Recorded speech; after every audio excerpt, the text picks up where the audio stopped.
우리가 거친 세상에서 살다 보면 힘든 순간들이 많이 있습니다. 이 배려 없는 완악한 세상 가운데 지치기도 하고요. 또는 우리가 해야 하는 여러 가지 그런 일들에 대해서, 그리고 임무에 대해서 좀 약간 힘들기도 지치기도 합니다. 좀 어떻게 보면 우리에게 주어지는 그런 의무 같은 것들이 좀 버거울 때도 좀 있습니다. 우리는 부모님을 모시고요, 자식들을 키워야 하고요, 대한민국 국민으로서 세금을 내야 합니다. 주어진 의무를 다 해야 되고요, 우리는 살아가야 합니다. 그리고 특히 남자분들은 국방의 의무도 행하셔야 됩니다. 저도 국방의 의무를 현역으로서, 대한민국 육군 병장으로서 당당하게 26개월 다 해내겠습니다. 네. 간혹가다 좀 오해하시는 분들이 있더라고요. 너무 뚱뚱해서 군대를 갔을까? 근데 제가 살을 빼고 군대에 갔습니다.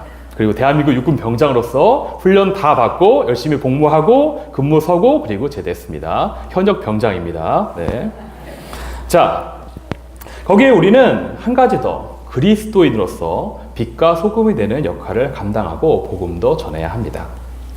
세상에서 가장 급한 성격을 가진 우리나라, 가장 빠르게 돌아가는 이 한국 사회를 살아가다가 우리는 지친 몸과 마음을 이끌고 예배로 나오는 것입니다. 그럴 때마다 하나님은 그러한 우리의 지친 영혼을 위로하여 주시고 은혜와 사랑으로 회복하여 주시며 새 힘을 허락하시는 것입니다. 이러한 예배를 경험한 사람들, 이러한 은혜를 경험한 사람들은 예배를 우리 삶의 가장 우선순위로 되게 되어 있습니다. 심지어 예배를 나오지 말라고 핍박을 해도 예배에 나오는 것입니다. 제가 이런 부흥회나 이런 간증들을 듣다 보면은 이런 간증들을 많이 들었습니다. 남편이 교회 다니는 걸 반대하는 거예요. 하지만 우리 신실하신 집사님들과 권사님들은 어떻게 해요? 남편에게 맞아가면서도 예배 나오시는 것이죠. 왜냐? 예배의 은혜를 경험했기 때문에 그런 것입니다. 네. 물론 저희 교회는 그런 분이 없으시죠. 네. 자, 저도 이런 경험을 한 적이 있었습니다. 제가 군대에 있을 때 저는 참 지치고 힘들었습니다. 그 시절에 저는 항상 수요일과 주일을 항상 기다렸습니다. 왜 그럴까요? 종교 행사로 예배가 있었기 때문에 그렇습니다.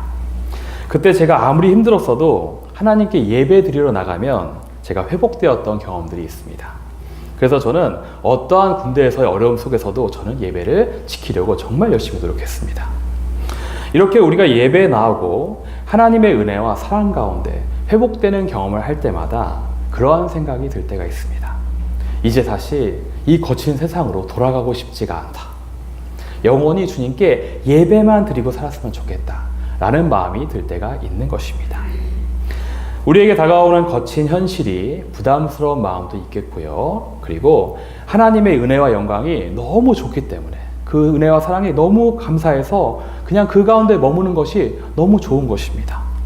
그래서 우리는 오늘 본문의 베드로처럼 마음으로 고백하는 것입니다. 주여, 우리가 여기 있는 것이 좋습니다. 여기에만 머물게 하여 주세요. 그런데 주일이 지나면 늘 신실하게 월요일이 차가오는 것입니다. 우리는 출근을 해야 되고요. 다시 거친 세상 속으로 나아가야 합니다. 물론 수요일과 금요일에도 예배의 자리가 있습니다. 그리고 평일 새벽에도 새벽 기도의 자리가 있는 것이죠.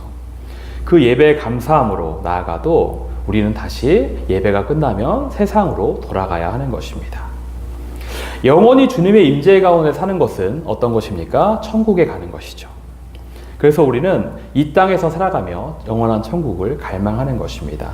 그런데 아직 이 땅 가운데 살아가야 될 날들이 너무 많이 남아있는 것이죠.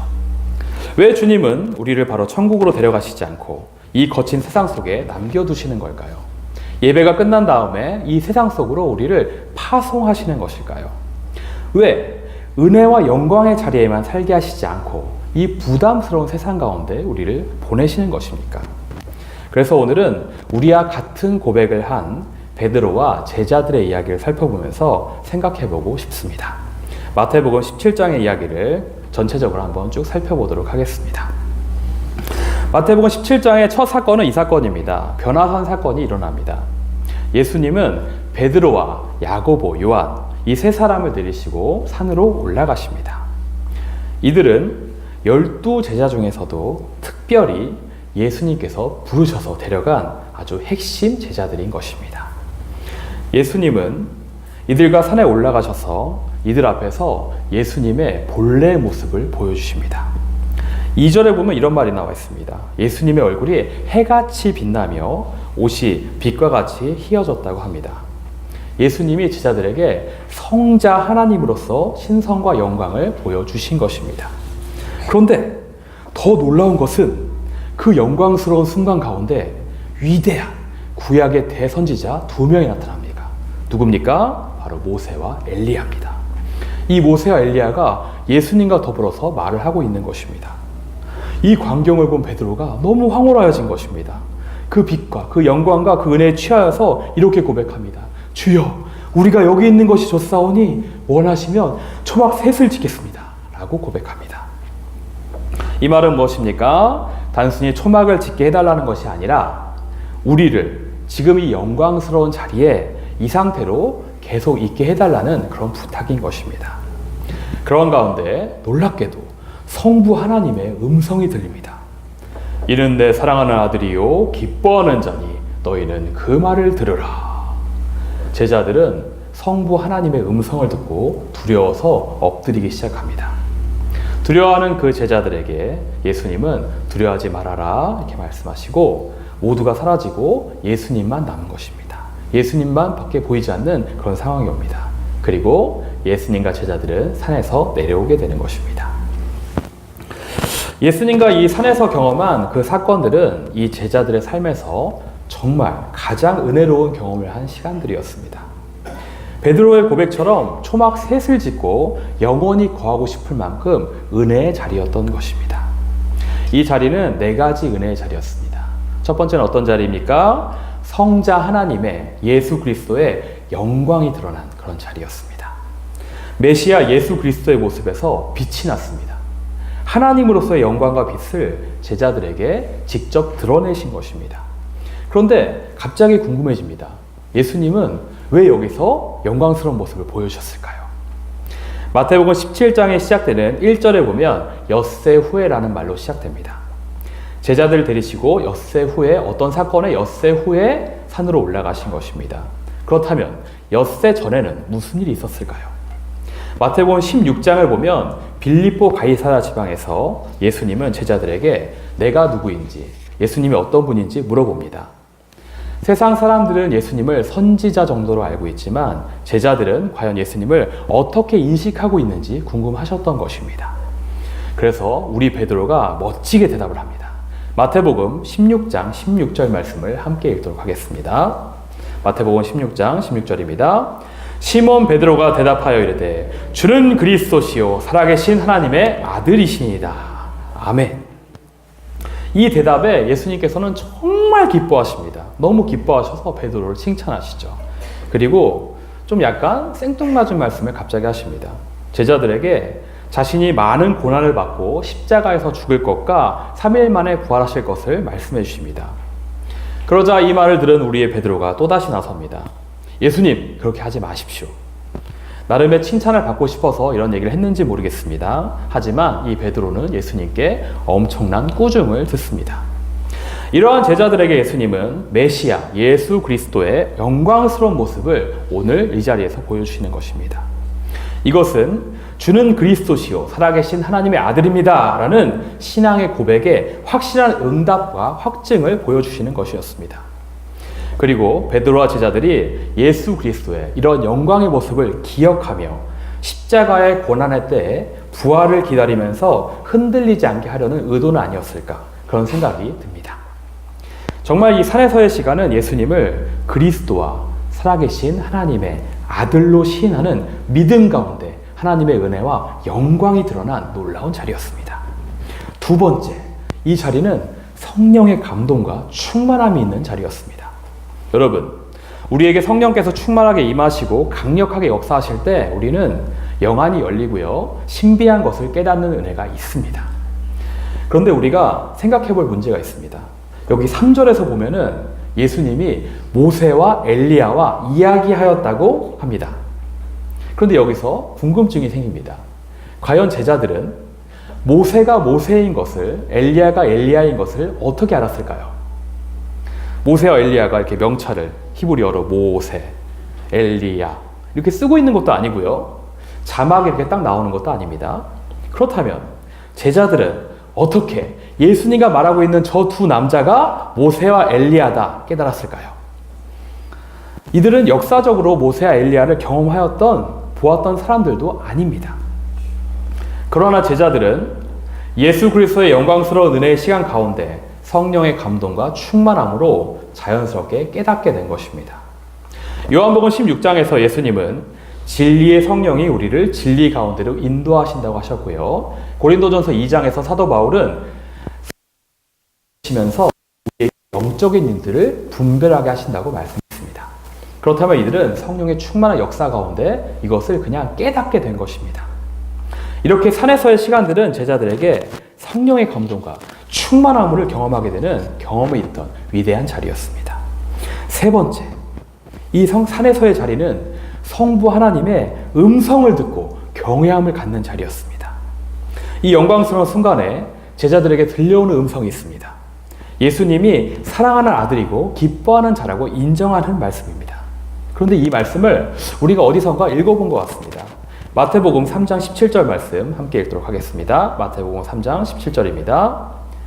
하늘로부터 소리가 있어 말씀하시되 이는 내 사랑하는 아들이요 내 기뻐하는 자라 하시니라. 아멘. 누구입니까? 성부 하나님이십니다. 하나님이 예수님을 그리스도로 그리고 자신의 아들로 인정하시는 말씀입니다. 여러분, 하나님의 음성을 직접 육성으로 귀로 듣는 것 신앙생활 하면서도 거의 경험하기 어려운 일입니다. 그런데 그런 확실한 체험이 제자들에게 지금 일어난 것입니다. 살아계신 여호와 하나님, 그 하나님이 지금 말씀하신 거예요. 그 육성을 들은 거예요. 놀랍죠. 너무나도 놀랍고 기쁘지만 하나님의 그 존재감과 그 위엄에 두려운 마음이 듭니다. 마치 이사야 선지자가 성전에서 하나님의 임재 가운데 두려워하였던 것처럼 이들에게도 경외감이 일어나기 시작하는 것입니다. 여러분, 산에서의 시간들은 하나님의 임재하심이 이들에게 직접 경험돼서 놀래고 하나님에 대한 경외함이 저절로 드는 그런 놀라운 자리였습니다. 마지막으로 네 번째, 이 산에서의 시간은 말씀이 풀어지는 자리였습니다. 제자들은 산에서 내려오면서 예수님과 대화를 하게 됩니다. 제자들은 예수님과의 대화로 예수님의 말씀으로 인해서 말라기 4장 5절에 하나님께서 보내신다는 그 선지자 엘리야가 세례 요한임을 깨닫게 됩니다. 말씀을 깨닫게 되는 것이죠. 이 산에서의 시간은 이렇게 말씀이 풀어지고 하나님의 뜻을 알게 되는 놀라운 시간이었습니다. 예수님을 그리스도로 시인하는 신앙의 고백 위에 메시아 예수 그리스도의 영광을 경험하고 성령의 감동과 충만함으로 영안이 열립니다. 그리고 깨닫게 되죠. 그리고 하나님의 음성을 기도로 들을 수 있는 기록된 말씀이 풀어지는 자리였던 것입니다. 여러분, 오늘날 우리가 이러한 경험을 어디서 할 수 있겠습니까? 그것은 바로 예배의 자리인 것입니다. 그리고 천국에서의 삶이 마치 이러할 것입니다. 하나님은 우리에게 예배를 허락하시며 천국의 은혜와 사랑을 우리에게 베풀어 주시는 것입니다. 그런데 우리가 천국에 가기 전까지 항상 예배는 끝이 나는 것입니다. 주일은 지나가고요. 우리에겐 월요일이 다가옵니다. 출근해서 여러분은 다시 거친 세상 가운데 나아가야 하는 것입니다. 예배가 끝난 다음에 우리는 뭘 합니까? 파송을 합니다. 우리는 다시 세상으로 나아가야 된다는 것입니다. 예수님도 제자들과 함께 산에서 내려오십니다. 다시 제자들과 예수님을 대적하고 공격하고 예수님을 노리는 유대 사회로 다시 돌아가는 것입니다. 예수님에게도 그렇고 제자들에게도 그렇고 산에서 영원히 그 은혜의 시간 가운데 하나님의 사랑 가운데 지내는 것이 더 좋은 일입니다. 은혜 가운데 그 영광 가운데 거하는 것이 훨씬 더 나은 일인 것이죠. 그런데 예수님은 초막 셋을 짓고 영원히 살도록 허락하시지 않고 내려오시는 것입니다.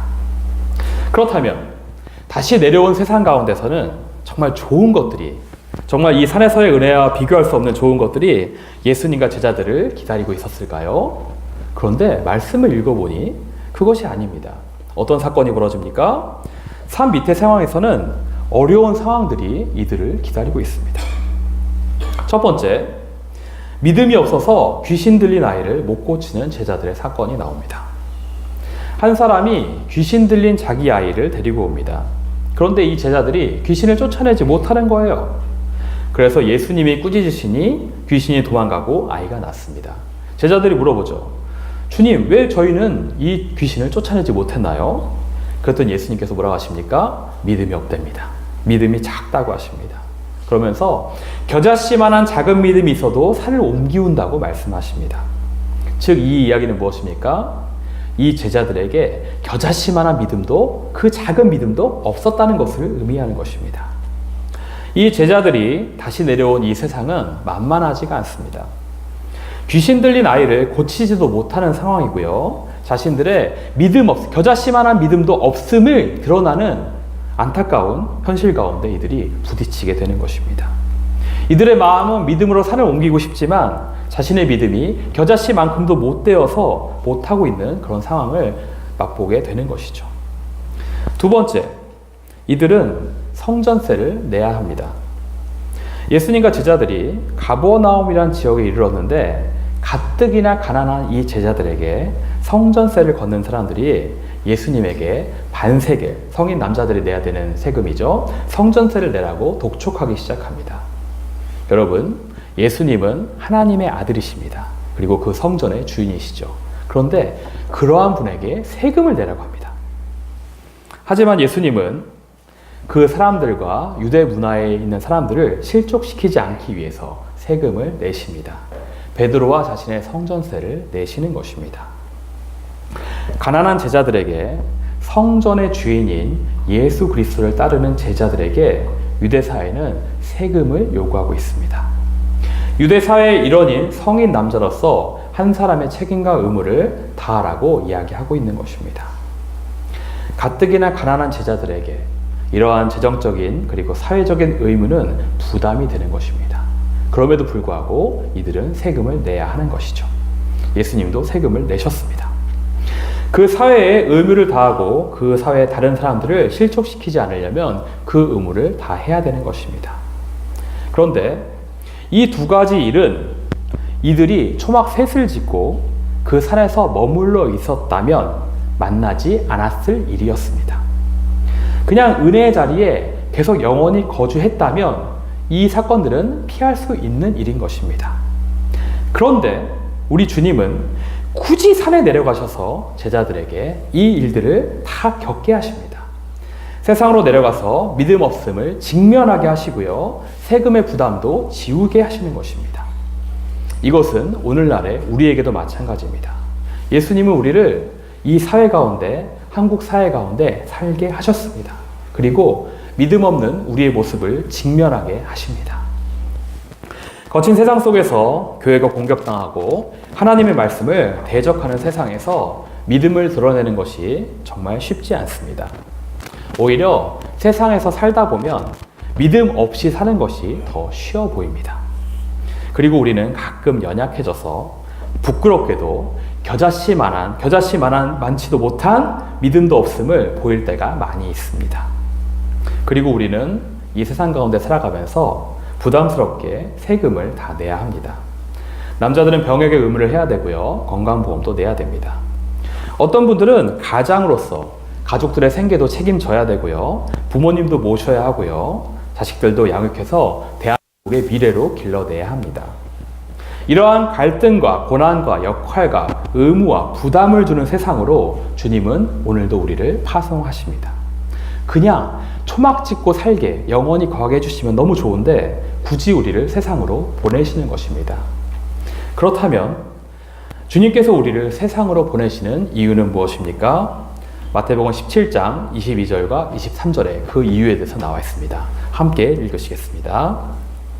갈릴리에 모일 때 예수께서 제자들에게 이르시되 인자가 장차 사람들의 손에 넘겨져 죽임을 당하고 제3일에 살아나리라 하시니 제자들이 매우 근심하더라. 아멘. 이것 때문입니다. 예수님이 우리를 세상을 보내시는 이유는 바로 이 말씀 때문입니다. 예수님이 십자가에서 죽으시고 3일 만에 살아나셔야 되기 때문에 그런 것입니다. 예수 그리스도를 주로 고백하는 구원받은 이 사람들이, 예수 그리스도의 제자들이 이 사실을 예수님께서 십자가에 죽으시고 3일 만에 부활하셨다는 이 복음의 사실을 알려야 되기 때문에, 이 거친 세상 가운데 증거해야 되기 때문에 예수님은 우리를 세상으로 보내시는 것입니다. 왜 그럴까요? 이 복음의 말씀이, 이 천국 복음이 전파될 때 귀신 들린 아이와 같은 이 세상이, 그리고 성전의 주인인 하나님에게까지 세금을 걷는 이 불합리한 세상이 바로 변화되기 때문에 그렇습니다. 복음만이 이 거친 세상을 은혜와 영광의 자리로 만들어줄 수 있기 때문에 그런 것입니다. 여러분, 하지만 이 거친 세상 속에서 우리가 복음을 전하고 증거하는 삶은 정말 어려운 일입니다. 거룩하게 살아남기에도 벅찬 세상인 것이죠. 그러나 예수님은 이 17장에서 우리에게 그러한 복음 전파의 명령만을 주신 것이 아닙니다. 그 명령을 수행할 수 있는, 세상을 이길 수 있는 방법도 같이 기록해 놓으셨습니다. 그것에 대해서 나누도록 하겠습니다. 첫 번째, 세상을 이길 비법은 기도와 금식입니다. 마태복음 17장 21절에 생략된 부분에 이런 말씀이 나와 있습니다. 기도와 금식이 아니면 이런 유가 나가지 아니하느니라. 우리가 세상을 이기기 위해서 무엇 해야 됩니까? 기도하고 금식하셔야 되는 것입니다. 고난 가운데 하나님께 금식하고 기도로 나아가는 사람들은 무엇을 깨닫게 됩니까? 자신의 철저한 무기력함과 부족함을 깨닫게 됩니다. 자연스럽게 자신의 무기력함과 능력 없음을 경험한 사람들은 어떻게 됩니까? 겸손하게 되는 것입니다. 그 겸손함은 하나님과의 관계 가운데 올바른 태도를 갖게 해줍니다. 그러한 사람들에게 하나님은 무엇을 허락하십니까? 믿음을 허락하시는 것이죠. 그리고 그 작은 믿음 가운데, 겨자씨만한 믿음 가운데 역사하시는 것입니다. 그 겨자씨만한 작은 믿음은 어떤 믿음입니까? 산을 옮길 수 있는 믿음인 것입니다. 두 번째, 우리가 세상을 이길 수 있는 비법은 무엇입니까? 그것은 바로 말씀에 순종하는 것입니다. 예수님은 베드로에게 성전세를 어디서 얻으라고 말씀하십니까? 바다에 가서 낚시를 해서 물고기를 건지는데 그 물고기 입에 돈 한 세겔이 있다는 것입니다. 그래서 낚시를 해서 그 물고기를 잡아서 그 물고기 입에서 한 세겔을 꺼내서 자신과 베드로의 성전세를 내라고 하십니다. 이것은 상식적으로 절대 이해가 되지 않습니다. 그런데 우리의 베드로는 예수님의 말씀에 순종합니다. 왜 그렇습니까? 베드로가 예수님의 말씀에 순종하였을 때 예수님은 베드로의 삶 가운데 기적들을 나타내셨기 때문에 그렇습니다. 베드로가 예수님 말씀에 순종하자 물고기 입에서 돈 한 세겔을 거둘 수가 있었습니다. 우리의 삶에 예수님의 말씀을 이해가 가지 않아도 순종할 때 이해할 수 없는 기적이 일어나는 것입니다. 여러분, 그러한 순종을 위해서는 우리에게 무엇이 필요합니까? 베드로처럼 예수님을 계속해서 경험하는 믿음의 체험이 필요한 것입니다. 베드로에겐 이미 여러 번의 예수님의 말씀에 순종해서 승리한 경험들이 있었습니다. 어부인 그는 물고기에 대해서 예수님보다 더 전문가였지만 예수님의 말씀에 의지해서 그물을 던졌다가 그물이 찢어지도록 고기를 잡은 경험이 있는 것입니다. 그는 예수님의 말씀 따라서 무리도 걸어봅니다. 무리를 걸은 남자입니다. 그가 경험한 예수님의 말씀에 대한 순종의 경험은 이번에도 의심 없이 그 말씀을 순종하게 하는 믿음의 근거가 되었던 것입니다. 여러분, 말씀에 순종하시기 바랍니다. 마지막으로 세 번째, 이것이 가장 중요합니다. 무엇일까요? 주님이 우리와 함께 하심입니다. 예수님은 산에서 내려오실 때 혼자 내려온 것이 아닙니다. 제자들과 함께 내려오셨습니다. 귀신 들린 아이를 고치실 때도 제자들과 함께 하셨습니다. 성전세를 내야 할 때도 함께 계셔서 제자들을 도우셨습니다. 그러한 예수님은 마태복음 28장에 우리에게 지상대명령의 놀라운 사명을 주시죠. 그런 사명을 부여하실 때 뭐라고 약속하십니까? 우리와 영원히 함께 하겠다 약속하십니다. 그리고 지금도 그 임마누엘의 하나님은 우리와 함께 하고 계십니다. 우리가 그 사실로 인하여서 이 거친 세상을 우리는 넉넉하게 이겨낼 수 있는 것입니다. 주님은 오늘도 우리에게 예배를 허락하십니다. 그리고 이 예배 가운데 은혜와 사랑으로 우리를 새롭게 하십니다. 그리고 예배가 마치고 우리를 똑같이 세상으로 파송하십니다. 세상으로 나아가서 우리는 무엇을 해야 됩니까? 주님의 방법으로 복음을 증거해야 되는 것입니다. 그런데 이 증인된 삶이 잘 안 될 수도 있습니다. 실패하는 것처럼 보일 수도 있습니다. 그리고 반드시 우리는 지칠 것입니다. 그리고 지친 몸과 마음을 가지고 다시 예배로 돌아갈 것입니다. 그럴 때 주님은 어떻게 하십니까? 우리에게 다시 세상을 이길 수 있는 은혜와 힘을 허락하시는 것입니다. 우리는 다시 예배 가운데 나와서 다시 충전될 것입니다. 그리고 이 땅 가운데 다시 파송되어서 다시 살아갈 것입니다. 그리고 살아내면서 우리는 영원한 하나님 나라의 역사를 이 땅 가운데 이루어낼 것입니다. 그리고 주님의 때에 영원한 하나님 나라의 통치와 예배를 경험하게 될 것입니다. 우리가 그 영광의 날을 바라보며 그 예배의 날을 바라보며 세상으로 복음 들고 전진하는 우리가 되길 소망합니다.